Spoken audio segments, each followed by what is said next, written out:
Hello and welcome to Gus Codes. I am Gus, and in this session of xganso I'll be paying off technical debt in the map editor. When developing new software, it's normal not to have a perfect solution from the start. Instead, we build something, learn as we go, and improve over time. Sometimes the goal isn't fully clear, other times our knowledge is limited. These small imperfections pile up and become technical debt, which can slow us down later. Since xganso is a learning journey, every step forward with ECS gives me new chances to improve the codebase and pay off the debt. The focus of this session is the UI. First, I'll reorganize the components, splitting the big monolithic file into smaller ones, grouped by purpose. I'll do the same with the systems, breaking them into smaller, more focused parts where possible, and adding cleanup systems for event processing components. I also dropped the UI prefix from class names, since the namespace is now clear. Next, I'll rework two concepts in preparation for the next map editor feature. All interactable widgets, buttons, toggles, and radio items will get a proper trigger event, which will replace the old callbacks. These triggers will add a new component that's processed by a dedicated system. That system will be responsible for fetching all the necessary data, creating the right command, and executing it. To make data fetching easier, I'll introduce reference components that link where information should be read from or saved to. Let's start coding.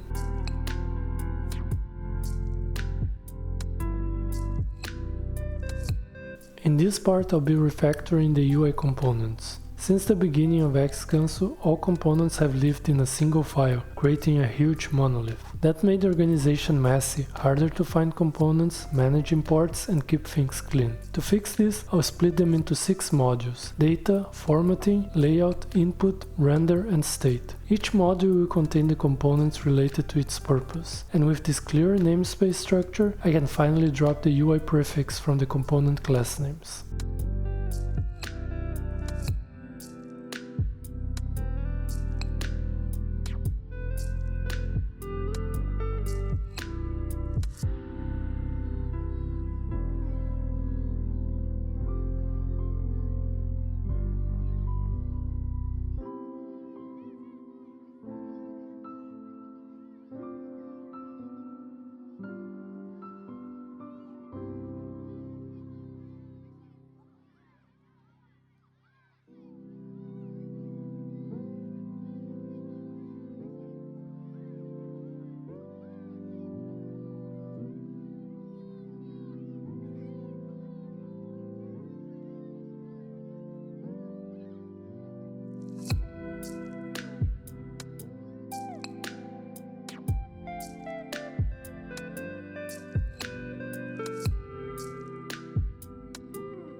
In this part, I'll be refactoring the UI systems. Some of this is housekeeping, moving systems into clear names and dropping the UI prefix from class names. But I also made two bigger changes to bring the design closer to proper ECS principles. The first is about avoiding overloaded systems. For example, the mouse-clicked system handled everything, buttons, toggles, and radio items, with a bunch of if statements. That worked, but it wasn't very ECS-like, so I split it into 3 smaller systems, each focused on doing a single job well. This makes the code cleaner, easier to test and debug, and more reusable. The trade-off is more systems and some boilerplate, but I think the benefits outweigh the cost. The second big change is adding dedicated cleanup systems. Instead of mixing event processing with component lifetime management, I separated them. Now, event systems only handle events, while cleanup systems track and remove the related components. This makes responsibilities clearer, improves control over event processing, and even allows multiple systems to react to the same event in the same frame when needed. The only catch is that cleanup systems have to be placed carefully in the execution order, but overall it makes the architecture much cleaner.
In this part, I'll extend all the interactable widgets, buttons, toggles, and radio items so they can emit trigger events. Right now only buttons support this, and I've been using them in the map editor to create, load and save maps. But the upcoming tool sidebar relies heavily on toggles and radio items, so I'll add the same functionality there, making sure their events can be handled consistently.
In this part, I'll replace the old button callbacks with a new trigger system, laying the groundwork for command execution with history, undo and redo. Instead of attaching a function directly to the button, which works fine in object-oriented programming, each button will now have a trigger component. When clicked, the button creates an instance of that trigger and a dedicated system takes over. These trigger processing systems are responsible for fetching the required data, building the right command and executing it. To support this, I'll add reference components that point to where the data lives, effectively linking components across different entities. This approach fits ECS much better, because all the necessary information is embedded in the entities themselves, rather than hidden in system logic or hard-coded setup.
To summarize, today we paid off some technical debt in the UI and map editor. We tackled long overdue housekeeping, reorganizing files, classes and namespace for better structure, and made improvements with future features in mind. Systems that align more closely with ECS, triggers for all interactable widgets, and a new trigger system. xganso is a learning journey, and every improvement feels rewarding along the way. In the next session, I'll bring responsiveness to the tool sidebar, redesigning its layout and get it ready for upcoming tools. Thank you for your time, and see you in the next session.